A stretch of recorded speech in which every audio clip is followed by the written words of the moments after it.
Please welcome the founder of By Crawford, joining us all the way from the UK, Sam Crawford. Hello everybody, my name is Sam Crawford, and for the next 10 minutes, I'm going to walk you through why e-commerce is not just products. So first of all, we're going to nail down a really simple definition of e-commerce. Then we'll dive into what I call the e-com iceberg. And then I want to discuss 4 different types of client that I work with that have allowed me to build hundreds of e-commerce websites without actually being an e-commerce specialist whatsoever. And then finally, we'll wrap up with how Squarespace acts as a linchpin in all of this. Okay, so quick intro to me. As I said, my name is Sam Crawford. I'm a UK-based Squarespace expert with over 450 Squarespace websites built. I'm also an educator to over 200 of my fellow designers, some of which are here today, teaching them how to scale their income with Squarespace. Okay, so what even is e-commerce? In its simplest terms, it is commercial transactions conducted electronically on the internet. And this encapsulates what people traditionally think of when they think of e-com. They buy something tangible on a website there and then. But the reality is much different. And to illustrate the point, here we have the e-com iceberg. So you can see up at the top, we have digital and physical products and services. And when you think back to e-com sites that you've built for clients in the past, I would imagine this is what springs to mind. But there is a whole world going on beneath the surface. And most of our clients' websites are actually going to reside somewhere down here. And what it boils down to, whether they're above or below the surface, is the process by which they exchange their value to their consumers.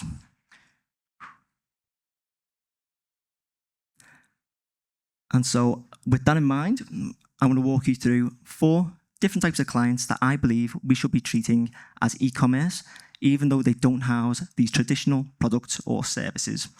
And number 1, with this beautiful picture of me, is service providers. So that's me, that's the vast majority of us here today. And the thing is with service providers, yes, we do sell a service, but you can't buy that service directly on our websites for the most part. And so if you take just one thing from this talk, I want you all to start treating your own websites as an e-com store. So I'll give you an example. With my site, obviously I sell a service, but I'm optimizing my website for a conversion, which is either a call booking or it's a contact form submission. After which the client will be funneled onto a call, regardless of which avenue they come through. And then we'll do a onboard form, proposal, and then the transaction takes place. So the only difference between my site, between most of our sites, and a traditional e-com store is the process by which we actually sell to that client. And so I've just put here, it's a slightly longer sales cycle. Number 2 is a little bit left field, and that is businesses seeking investment. And the reason why I say it's a little bit left field is because these types of client, they're not selling a product or a service whatsoever. But what they are selling is an idea, or they're selling a brand, or they're selling potential investors on ROI. So what we want to do with this type of client is we want to put trust signals as high up on the site as we can, layer in a ton of social proof, and then we also want to be telling the story of this or of these companies so that potential investors know them, like them, and trust them. If we can get them to do all 3, then we increase the likelihood of a conversion. And in this case, a conversion for a company like this would be either a contact form submission or possibly a newsletter sign up. If we can get them to do that, then their sales team can take over, they can follow up, maybe give them some more information, and then again, a transaction can take place. Only difference being, to a traditional e-com store, again, is the longer sales cycle. And number 3 is blogs. And when I talk about blogs, what I mean is websites that specific goal is to be a blog.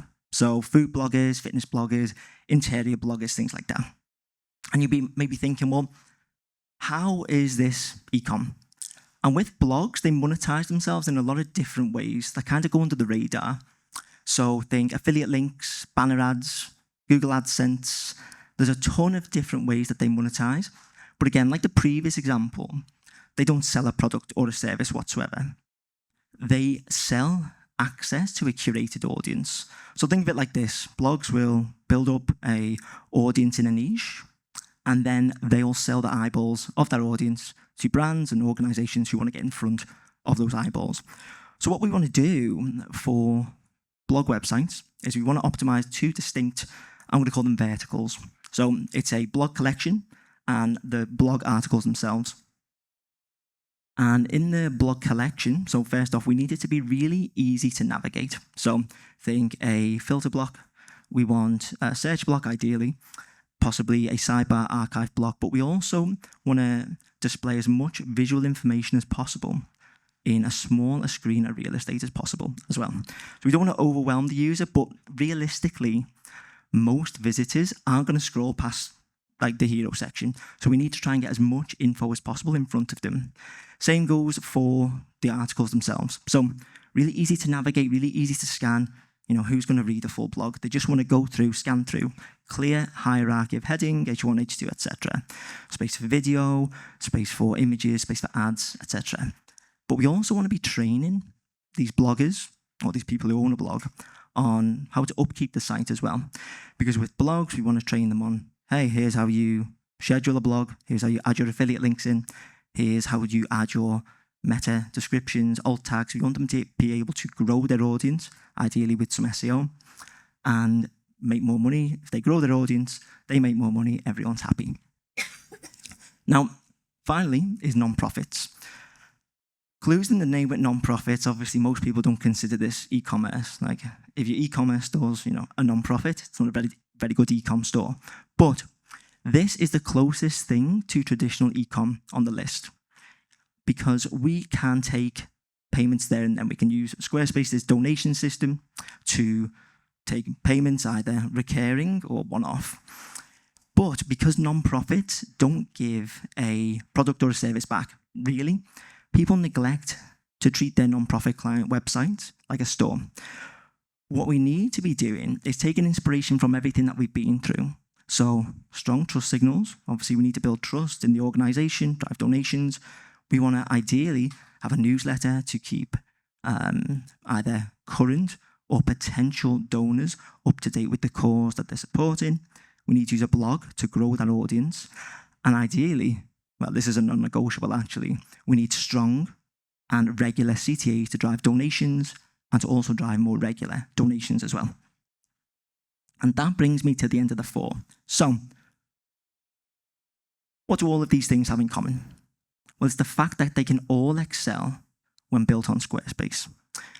If you think of it like this, we've got all of the building blocks at our disposal. So we've got, obviously, all of the standard e-com infrastructure that we've come to know and love. But then we've also got your video hosting, we've got donation blocks, form blocks, we've got acuity scheduling, email campaigns. The list goes on and on. And it's our job to help our clients utilize this toolkit best.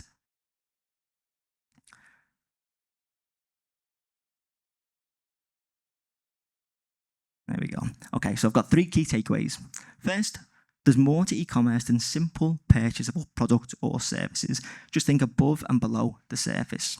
Number 2, when we are designing for folks who are under the surface, we want to take into consideration their goals and what their sales cycle looks like in order to build the most effective website possible for them. And then finally, it's our duty to show our clients Squarespace's toolkit and how to utilize it best.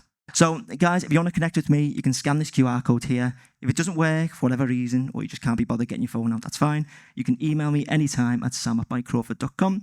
You can see my work at bycrawford.com.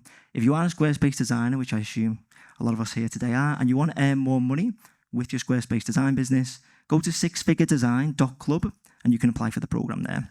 And then if you want to get me on Instagram or YouTube, you can see the handles there. Thank you, everybody. And I believe Sarah is about to join me on stage. Thank you.